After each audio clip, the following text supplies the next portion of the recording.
నమస్తే. నేను మీ కుప్ప పద్మిని. ఇన్నాళ్ళు మీ సపోర్ట్‌ని నాకందిస్తూ, మీ ప్రేమని నాకందిస్తున్న ప్రతి ఒక్కరికి కృతజ్ఞతలు. ఇప్పుడు చూడబోతున్న ఈ వీడియో కూడా ఖచ్చితంగా మీకు ఉపయోగపడుతుంది. లైక్, షేర్ అండ్ సబ్స్క్రైబ్ చేసి మీ ఇష్టాన్ని అలాగే మీ సపోర్ట్‌ని నాకందించండి. అలాగే ఈ వీడియో పట్ల మీ అభిప్రాయాన్ని కామెంట్ సెక్షన్‌లో కామెంట్ చేసి నాకు తెలియజేయండి. నమస్తే. నమస్తే. Welcome to our channel. నేను పద్మిని. ప్రస్తుతంతో పాటు ప్రముఖ ఆధ్యాత్మికవేత్త, ఆస్ట్రోన్యూమరాలజిస్ట్, వేదిక్ వాస్తు స్పెషలిస్ట్, శ్రీ విద్య మరియు హనుమత్ ఉపాసకులు బ్రహ్మశ్రీ డాక్టర్ శివయోగి సిస్లా జయశంకర్ గారు మనతో పాటు ఉన్నారు. మాట్లాడదాం. నమస్కారం అండి. బాగున్నారండి? సూపర్ అండి. బ్యూటిఫుల్. అయితే రాశి వైజ్ కూడా మీరు చెప్తూ ఉన్నారు. ఏ రాశి వాళ్ళకి ఈ క్రోధినామ సంవత్సరంలో చేసుకోవాల్సినటువంటి అందరూ ప్రెడిక్షన్స్ అయితే ఇచ్చేసారు. ఎలా ఉంటుంది, ఏంటి, ఆదాయం ఏమిటి, వ్యయం ఏమిటి, అవమానం ఏమిటి, ఇవన్నీ చెప్పేసుకున్నాం. కానీ అసలు ఏం చెయ్యాలి, ఏం చేసుకుంటే అసలే క్రోధినామ సంవత్సరం, దాని ఇంపాక్ట్ ఆల్రెడీ చూస్తున్నాము. పర్సనల్ ఎక్స్పీరియన్సెస్ కూడా ఉన్నాయి. అసలు మనం ఎందుకు ఇలాగా అవుతోంది, రిలేషన్స్ ఏమవుతుందన్న చిన్న అది అయితే స్టార్ట్ అయింది. దాని ఇంపాక్ట్ ఖచ్చితంగా ఉంది. సౌదీలో మనం చూస్తూ ఉన్నాము. ఎప్పుడూ లేనటువంటి విధంగా అక్కడ బీభత్సం సృష్టిస్తుంది. సముద్రం గానీ నది గానీ లేని చోట వరదలు, తుఫాన్ లాగా ఘోరంగా అసలు ప్రకృతి ప్రకోపిస్తే, ప్రకృతికి కోపం వస్తే మానవుడు అనేది అణువుతో నథింగ్, అసలు నథింగ్. అలా మరి విర్రవిగ్గూడదు. ఈ ఇయర్ ఇంపాక్ట్ మనకే కాదు, యావత్ ప్రపంచం మీద కూడా ఖచ్చితంగా ఉంటుంది. సో మరి మిథున రాశి వారు, ఆల్రెడీ మేష వృషభం గురించి మాట్లాడుకున్నాం. మిథున రాశి వారు ఈ ఇయర్ మొత్తం కూడా సాఫీగా వెళ్ళిపోవటం కోసం ఏం చేసుకోవాల్సి? మిథున రాశి వాళ్ళు మిథున రాశిలో ఏ నక్షత్రాలని మనం చూసుకుంటే, మృగశిర 2 పాదాలు, ఆరుద్ర 4 పాదాలు, పునర్వసు 3 పాదాలు మిథున రాశి కిందకి వస్తాయి. అట్లాగే ఇంగ్లీష్లో అక్షరాలు చూసుకుంటే KJCH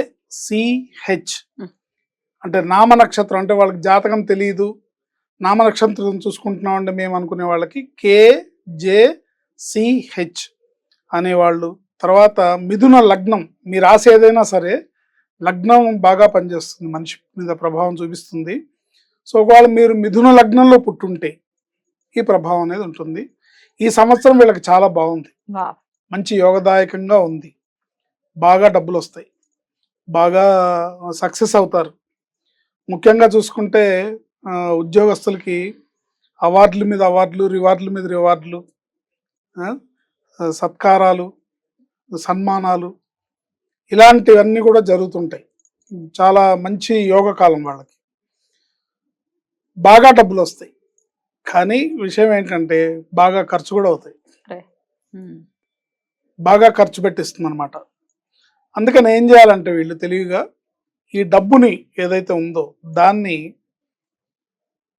అవసరం మనకి పనికొచ్చే పని మీద ఖర్చు పెట్టాలి. ఉదాహరణకి మీ వ్యక్తిగత జాతకం చూపించుకొని ఆ జాతకంలో ఉన్న దోషాలకి గ్రహశాంతులు చేసుకోవడం, గ్రహ జపాలు చేసుకోవడం. ఈ సంవత్సరం బాగుందని చెప్తున్నాము. మీ వ్యక్తిగత జాతకంలో ఇప్పుడు గోచారంలో బాగుంది, మీ వ్యక్తిగత జాతకంలో ఎలా ఉందో తెలియదుగా మనకి. అందుకని వాళ్ళ వ్యక్తిగత జాతకం చూపించుకొని దానికి గ్రహశాంతులు చేసుకోవడం. అన్నీ బాగున్నా కూడా ఏదన్నా మీకు ఇష్టదైవానికి సంబంధించిన పూజలు, హోమాలు, సామూహిక పారాయణలు, సామూహిక ఈ పూజా కార్యక్రమాలు ఇలాంటివి, లేదా పుణ్యక్షేత్ర దర్శనాలు, ఇలాంటి వాటి మీద మీ డబ్బు ఖర్చు చేస్తే పుణ్యం తిరిగి లభిస్తుంది. అది ఐశ్వర్యంగా మారే అవకాశం ఉంటుంది, మారుతుంది కూడా.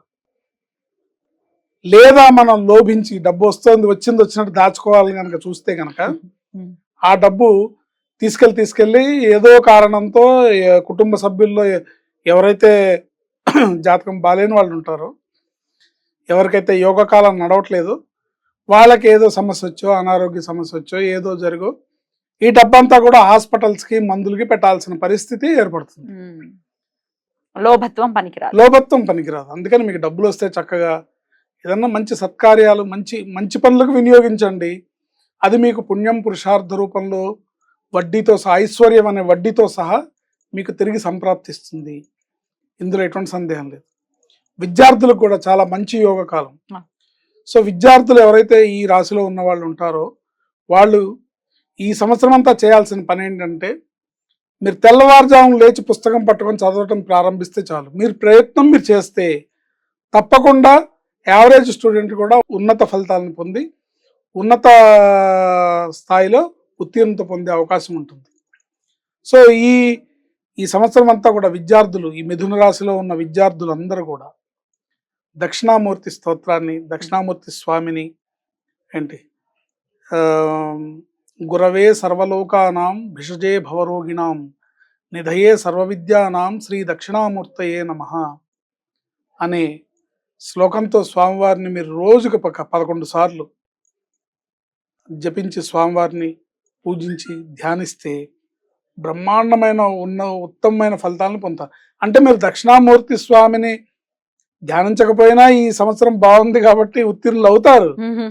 కానీ ఏమవుతుందంటే యోగవంత కాలం మన జాతకం రకరకాల పారామీటర్స్ మీద ఆధారపడి నడుస్తుంది కాబట్టి మరింత మెరుగైన ఫలితాలు వస్తాయి. జాతక ప్రకారం వచ్చే ఫలితాలు కాకుండా భగవంతుడిని ఆలంబనగా చేసుకొని భగవద్ ధ్యానంలో మనం గనక ఈ రకంగా ఈ మిథున రాశిలో పుట్టిన విద్యార్థులు 2 అంశాలు గుర్తుపెట్టుకోవాలి. మీరు సూర్యోదయాత్ పూర్వం 5:30 కన్నా ముందే లేవాలి, చదువుకోవాలి, దక్షిణామూర్తి స్వామిని ధ్యానించాలి, జపించాలి. ఇది చేసుకోవడం ద్వారా ఉత్తమమైన ఫలితాలను పొందుతారు. రైట్. ఇక వ్యాపారస్తులుగా మిథున రాశి వాళ్ళు అంటేనే బుద్ధి బాగా చాలా నడిచే ఎన్సైక్లోపీడియాస్ అని కూడా అంటూ ఉంటారు. వాళ్ళని అంత బ్యూటిఫుల్ గా వాళ్ళ బుద్ధి బాగా పనిచేస్తుంది. మరి వ్యాపారంలో ఉన్న వాళ్ళకి కానీ లేకపోతే ఉద్యోగస్తులు ఆబ్వియస్ గా మైండ్ తో పనిచేసే వాళ్ళకి ఎట్లాంటి ఫలితాలను ఇవ్వబోతుంది ఈ సంవత్సరం? ఏమైనా చేసుకోవాల్సి ఉంటుందా? వాళ్ళు చాలా మంచి ఫలితాలు వస్తాయమ్మా. కాకపోతే ఇక్కడ ఏంటంటే కేవలం మన రాశినో లేకపోతే జాతకాన్ని బట్టో, ఇప్పుడు మీరు అన్నారు బాగా మేధావులు వాళ్ళు నడిచే ఎన్సైక్లోపీడియా అని, ఇది అందరి విషయంలో జరగదు. పేరులో రాంగ్ నెంబర్ ఉందనుకోండి, వాళ్ళ బుద్ధి బలం పనిచేయదు. ఉన్నా పనిచేయదు, ఉంటుంది, దానికి మసకబారి ఉంటుంది. ఏమిటి ప్రయోజనం? అందుకని పేరులో రాంగ్ నెంబర్ ఉండకూడదు. 1. 2, వీళ్ళు అంతా యోగవంత కాలం నడుస్తున్నప్పటికీ కూడా దత్తాత్రేయుడిని ఈ సంవత్సరం వీళ్ళు ఎక్కువగా పూజించడం వల్ల, దత్తాత్రేయుడిని ధ్యానించడం వల్ల, దత్తక్షేత్రాలు దర్శించడం వల్ల మరింత ఉత్తమమైన ఫలితాలను పొందగలుగుతారు. శ్రీదత్త శరణం మమ అనే మంత్రాన్ని వీళ్ళు జపించుకుంటూ వీళ్ళు ఎక్కడా కూడా కష్టానికి, శ్రమకి వెనుకాడకుండా, అంటే సక్సెస్ అవుతున్నాం కదా అని రిలాక్స్ అవ్వకుండా మీరు పనిచేస్తూ దత్తాత్రేయుడిని పూజించడం ద్వారా, దత్తాత్రేయుడిని కొలవడం ద్వారా, శ్రీదత్త శరణమమ అనే మంత్రాన్ని జపించుకోవడం ద్వారా ఉత్తమమైన ఫలితాలని, మరింత మెరుగైన ఫలితాలని పొందుతారు. బ్యూటిఫుల్ అండి. డెఫినెట్ గా ఈ సంవత్సరం కూడా మొత్తం అంతా కూడా మిథున రాశి వారికి చాలా చాలా బ్యూటిఫుల్ గా వెళ్ళాలని మనస్ఫూర్తిగా కూడా మంచి ప్రిడిక్షన్స్ ని కూడా అందించారు కాబట్టి డెఫినెట్ గా ఒక ఇంత హ్యాపీనెస్ అయితే ఖచ్చితంగా ఇస్తుంది ఈ వీడియో. ఎవరైతే మిథున రాశి వాళ్ళు ఉన్నారో వాళ్ళు చూస్తే కనుక వీళ్ళకి ఈ సంవత్సరం చాలా అద్భుతంగా వివరించారు సార్. మరి నెక్స్ట్ ఎపిసోడ్ లో కర్కాటక రాశి వారి గురించి మాట్లాడుకుందాం. Thank you sir. నమస్తే. ఆయుష్మతి భవ.